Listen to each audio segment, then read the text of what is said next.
Hey there, advanced procrastinators. Welcome to another study guide session. So today we are looking at chapter 10, going over the Gilded Age and industrialization. Please pay attention today because I have a strong feeling that this might be the subject matter of the DBQ on the AP exam this year. Hopefully you've already done the study guide and you definitely have read the chapter. And these are the checking for understanding questions to be thinking of as we go through. So let's begin. Okay, so we're talking about industrialization. What are five problems created by modernization, industry, and urbanization in the late 1800s? And they are essentially sanitation and trash collection, fires, crime, pollution, slums, and water. All those simple issues that we seem to have in cities today were not being addressed by cities back then. So as the cities grew very, very quickly, there was no government agency designed to collect trash, fires, because people use kerosene lamps. If a lamp fell over, it could literally light up a whole city in a moment. Okay, industries with no standards on pollution, and it's really important to recognize too that the idea of water, you could actually die if you drink bad water, and there was no regulations on any of these things happening in America as industrialization and urbanization was happening. Now, four ways that the government helped promote business interests. So the government is going to get involved, but to help businesses. Number one, the idea of a protective tariff. This is putting a tax on European goods coming into the country, right? With the idea to get Americans to buy American goods because they'd be a cheaper price than European goods. Railroad construction, moving goods around the countries. And what the government did is it gave land grants to railroad for miles of track laid. So for every mile of track laid, the railroad received 10 square miles of land near that track. And the second there was a railroad there, the land became more valuable. And the railroad was not just in the transportation industry, but it was in the real estate industry. Loose immigration policy. The government allowed for as many unskilled laborers to come from Europe in an effort to try to have the workforce necessary for the factories that were being built. And lastly, for the corporations, basically no taxation or very little taxation of large scale businesses. So these companies were allowed to reinvest any money they made back into their business. Now, where did the idea come from that the role of government can be helping business and creating a favorable market, guys? Try to remember this from your readings. And that idea comes from the American system. In fact, what we've just talked about, protective tariff and transportation, comes from Henry Clay's American system with the idea that the government doesn't just protect rights, it also gets involved to help the economy grow. Because if the economy is doing well, it's good for the country, it's good for people, it's making money, hopefully, for everybody. Now, during this time, we get the richest group of individuals ever in American history, and here are some of them. You had Andrew Carnegie of Carnegie Steel. He made 80% of the steel in the United States. You had John Rockefeller, who was in charge of processing oil into kerosene in the United States, and he controlled 90% of the processing of oil, and his company was called Standard Oil. You had Cornelius Vanderbilt, who owned essentially all the railroads in the East, and J.P. Morgan, who was an investment banker, and he had a controlling interest in $20 billion of companies.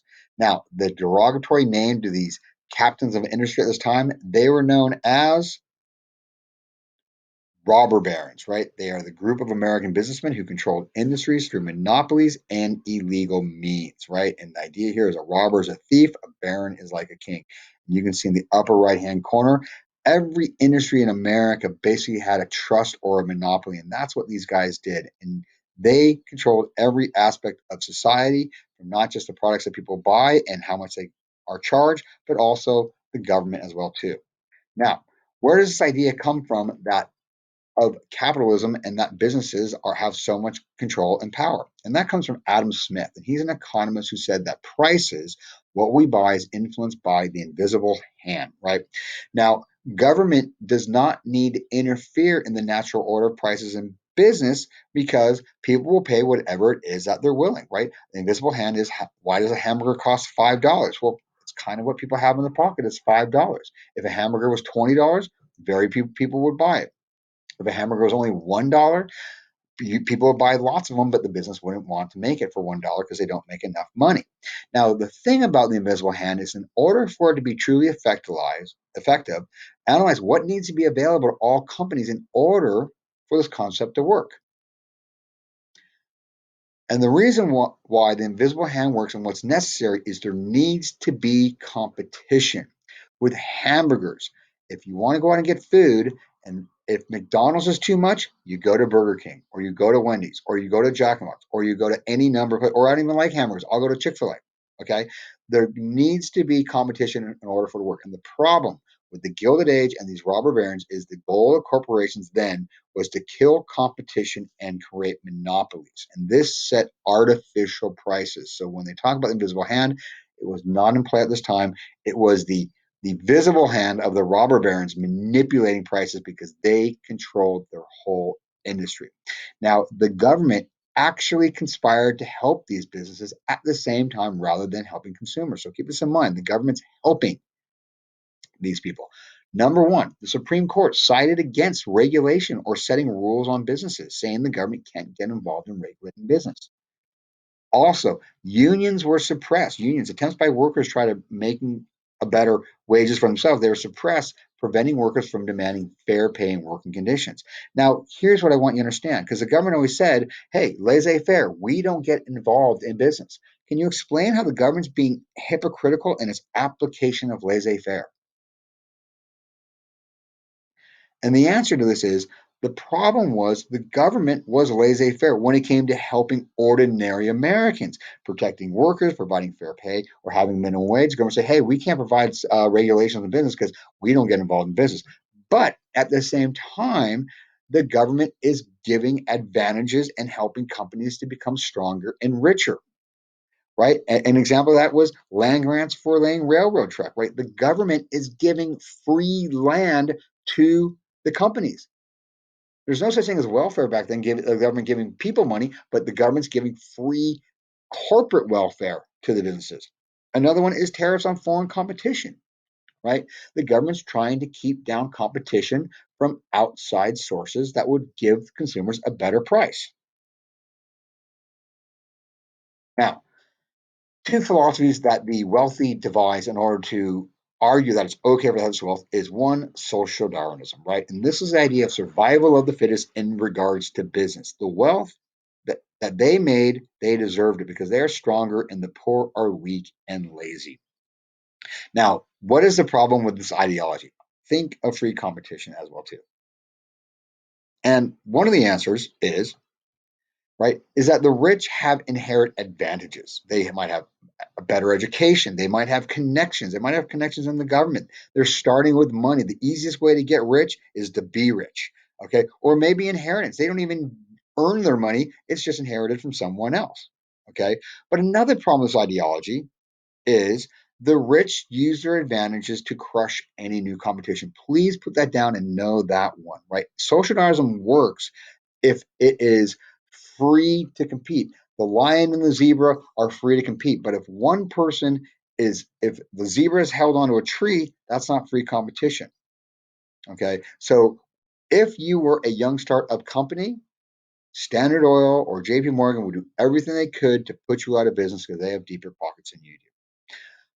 Another philosophy they came up with in order to say, hey, look, we deserve our money is the gospel of wealth, in which the rich said, look, we've worked very hard, we've earned a lot of money, and we, knowing that it's our money and knowing how to deal with money, we have a responsibility to share our wealth with the society. So the money was given to universities, libraries, and concerts halls. So the rich gave away incredible amounts of money. Andrew Carnegie, right, gave away $350 million after JP Morgan bought his company for $400 million.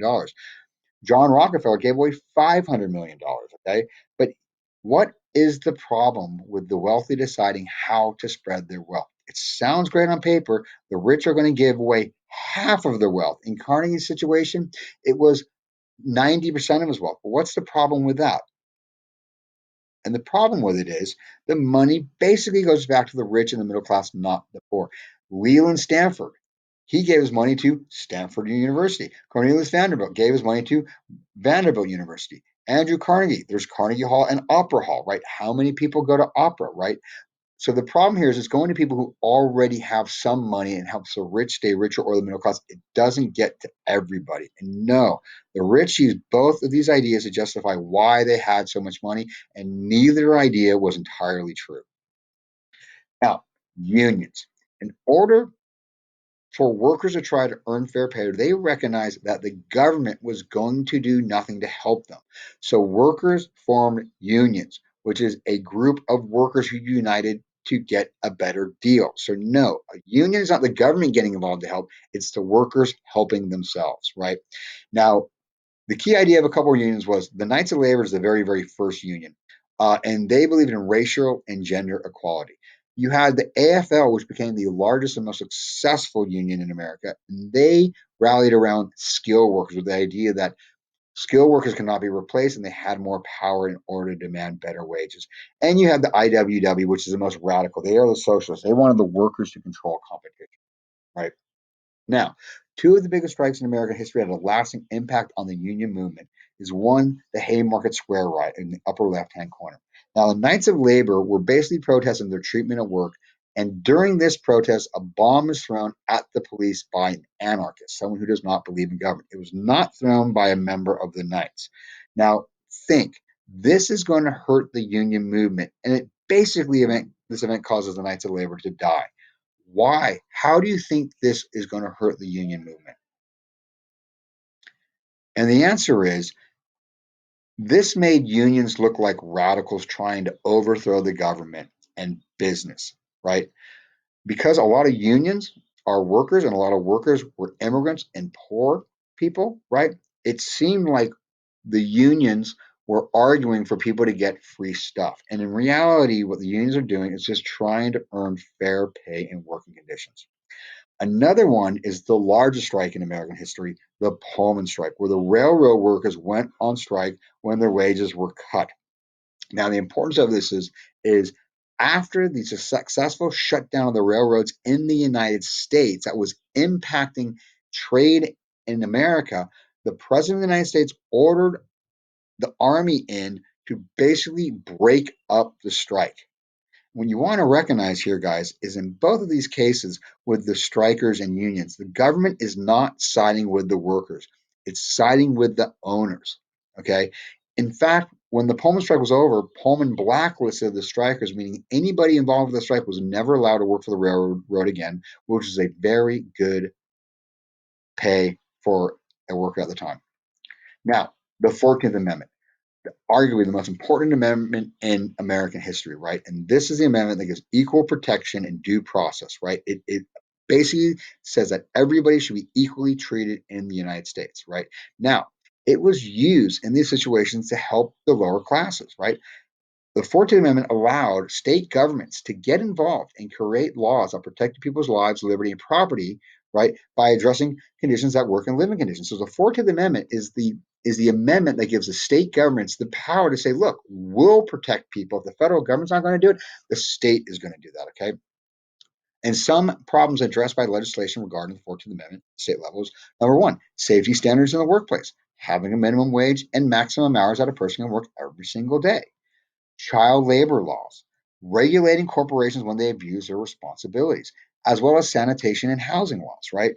Now, the problem here is going to be this. The 14th Amendment at first was applied by state governments to set regulations to protect the people of their state.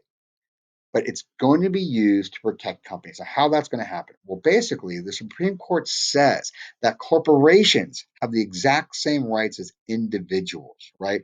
And putting restrictions on a corporation will be the equivalent of limiting a citizen's freedom, right? Now, this changed what you saw in number 10 and number 11, because anytime a state created a new law, right, that regulated a corporation, that corporation would then sue at the federal level, take it to the Supreme Court, and say that their right to due process was being denied. And the Supreme Court would overturn that state law, which meant that the state's right to make laws regarding corporate regulation was non existent.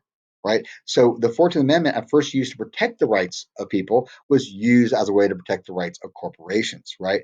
Now, if you don't like this, and this is manipulating the 14th Amendment. How can you change a Supreme Court decision? And the way you can change the Supreme Court decision is one of two ways. One, argue the case again with a different Supreme Court lineup that might look at it differently and overturn the decision, which can take a generation or two. Republicans are trying to do that right now with Roe versus Wade, essentially, which has been on the books for almost 50 years. Okay. But another way, an even harder way to do it, is to create constitutional amendments that adds new language to the Constitution, making that issue a constitutional right. The Supreme Court, remember, decides on issues in a constitutional manner because it's not in the Constitution.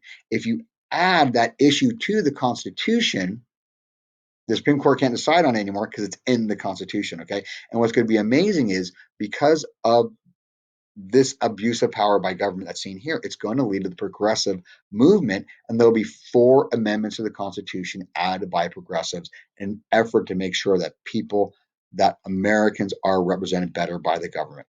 Okay. Now, the Sherman Antitrust Act. Now, this is an example of actually the government siding with the people and the government actually regulating industry for the first time, because it's basically saying that the monopolies had too much power. Now, why is it such a monumental piece of legislation? Look at what we've talked about so far. It's the first time government gets involved in limiting the power of monopolies, right? The first time government says, we're not going to be totally laissez-faire anymore, or at least the federal government, right? Now, the problem is, once again, the wealthy, the monopolies, the trusts, they're going to subvert this act and say that unions, okay, are trying to gain too much power like monopolies. So the monopolies use the Sherman Trust Act to say that unions are like monopolies and they should be limiting their power. Okay. Now, 4 ways that owners try to counteract trade unions or rip off the workers. Number 1, if workers want to strike, they would hire scabs. Know what this is? It's hiring replacement workers, like a scab, how it stops the bleeding. Number 2, blacklists, right? Owners, if you went on strike, they would prevent people from working ever again who went on strike. They would hire immigrants, right, who are not part of a union, and they work for less. They basically be like scabs. And or the government always sided with business over the workers. You just saw the Pullman strike, right, where the army was sent in on the behalf of the business owners, right? Because basically at this time, you see the upper right hand corner, it was the businesses that own the politicians and government. And we'll talk about that more when we get to progressivism.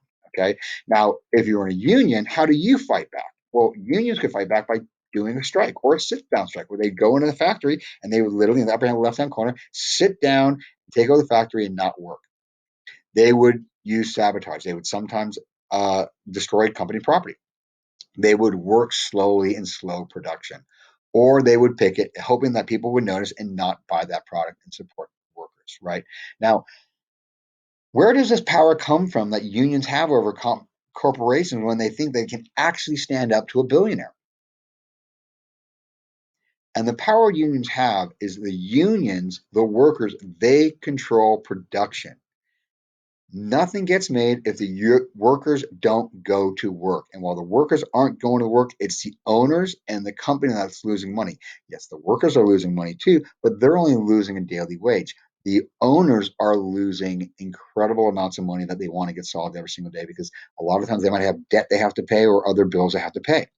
Now, one meager way that the government finally recognized the contributions of the workers, it was a holiday. Labor Day was made a holiday in 1894. So that was seen as the federal government's attempt to say, hey, we respect you workers, but hopefully based on the rest of this chapter, you recognize that the government did as little as possible to try to protect the people. All right, guys, have a good day.